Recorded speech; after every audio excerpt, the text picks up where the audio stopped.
اعوذ باللہ من الشیطان الرجیم، بسم اللہ الرحمن الرحیم۔ ڈیئر اسٹوڈنٹس، السلام علیکم۔ آج کا ہمارا ٹاپک ہے قومیت کے عوامل۔ قومیت کا جذبہ پیدا کرنے والے عوامل حسب ذیل ہیں: اشتراک نسل۔ نسلی اتحاد قومیت کے عوامل میں ایک اہم ترین عامل ہے۔ نسلی وحدت کا احساس لوگوں میں یگانگت اور اتحاد کا جذبہ پیدا کر دیتا ہے۔ ہٹلر نے ایک نسل کا نعرہ بلند کر کے جرمن قوم کو دوسری قوموں سے برتر قرار دیا۔ یہودیوں نے نسلی وحدت کی بنا پر خود کو ایک الگ قوم کے طور پر منوایا ہے، تاہم اشتراک نسل کوئی لازمی عنصر نہیں ہے، کیونکہ دنیا کے فاصلے سمٹ جانے سے مخلوط نسلیں بن چکی ہیں۔ بہت سے ممالک مثلاً امریکہ، پاکستان، بھارت وغیرہ میں مختلف نسلوں کے لوگ قومی وحدت میں بندھے ہوئے ہیں، اور بعض ایسے ممالک بھی ہیں جن کے باشندے ایک نسل سے تعلق رکھتے ہیں لیکن وہ الگ الگ قومیں ہیں، جیسے برطانیہ اور آسٹریلیا کے لوگ ایک ہی نسل سے تعلق رکھنے کے باوجود الگ قومیں ہیں۔ مشترکہ علاقہ: ایک جگہ پر رہنے والے افراد میں تہذیب و ثقافتی یگانگت پائی جاتی ہے۔ مثلاً ہم جس محلے یا علاقے میں رہتے ہیں اس کے لوگوں سے ہماری محبت اور دوسرے علاقوں کے لوگوں کے مقابلے میں زیادہ ہوتی ہے۔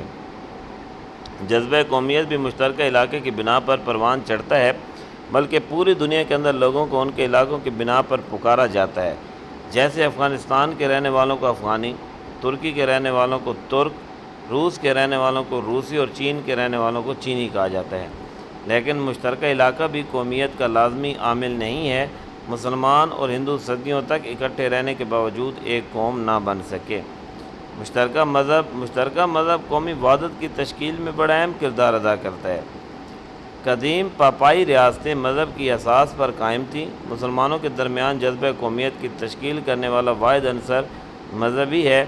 اسلام پر ایمان لانے والے لوگ ایک قوم یعنی مسلم امہ کے رکن ہیں، خواہ وہ کسی بھی نسل سے تعلق رکھتے ہوں، کسی بھی علاقے میں رہتے ہوں یا کوئی بھی زبان بولتے ہوں۔ دین اسلام 14 اگست 1947 میں پاکستان کے قیام کا باعث بنا۔ مشترکہ سیاسی مقاصد: مشترکہ سیاسی مقاصد کا اشتراک بھی قومیت کی تخلیق میں ممدوح و معاون ثابت ہوتا ہے، بلکہ دور حاضر کی کئی قومیں مشترکہ سیاسی مقاصد کی یکسانیت کی وجہ سے وجود میں آئی ہیں۔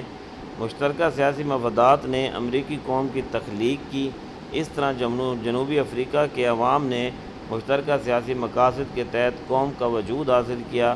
کشمیری اور فلسطینی مشترکہ سیاسی مقاصد اور آزادی کے حصول کی جدوجہد کر رہے ہیں، تاہم یہ حصول بھی حتمی نہیں ہے۔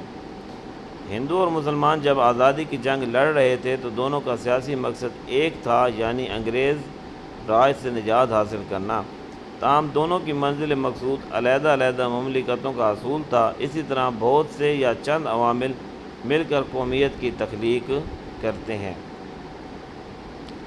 اسلامی تصور ملت پڑھ لیتے ہیں اس کو، پھر اس کی خصوصیات انشاءاللہ نیکسٹ لیکچر میں پڑھ لیں گے۔ اسلام نے امت کا ایک اعلیٰ اور عرفہ تصور پیش کیا، جبکہ مغربی نظریہ اس کے برعکس ہے۔ اسلام مذہب کو مسلم امت کی اساس قرار دیتا ہے۔ مسلمان چاہے کہیں بھی رہتے ہوں، کسی بھی نسل سے تعلق رکھتے ہوں، وہ ایک قوم ہے۔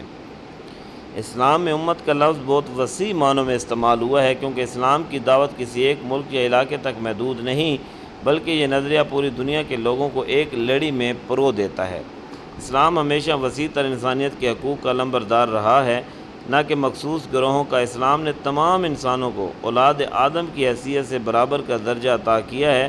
مسلم امت کی بنیاد صرف اور صرف اسلام پر ہے۔ دور حاضر میں علاقائی حد بندیوں کی وجہ سے مسلمانوں کے علیحدہ علیحدہ وطن ہو سکتے ہیں، لیکن ملی لحاظ سے وہ سب مسلم امت کے ارکان ہیں۔ اسلام میں انسان کا تصور روحانی اقدار پر ہے، اور یہ روحانی اقدار کسی مخصوص خطہ زمین پر مقید نہیں رہ سکتا۔ گویا مسلمان کسی بھی جگہ کسی بھی قسم کے لوگوں کے درمیان رہیں، ان کی انفرادیت برقرار رہتی ہے، اور وطن، رنگ و نسل کی حد بندیاں ان کے وسیع تر قومیت کے تصورات کے لیے رکاوٹیں نہیں بن سکیں۔ تاہم اس کا مطلب یہ نہیں ہے کہ مسلمان دوسری اقوام کے ساتھ مل کر نہیں رہ سکتے۔ مسلمانوں سے زیادہ روادار قوم کوئی نہیں ہے، جب تک ان کی انفرادیت اور مذہبی زندگی میں مداخلت نہ کی جائے۔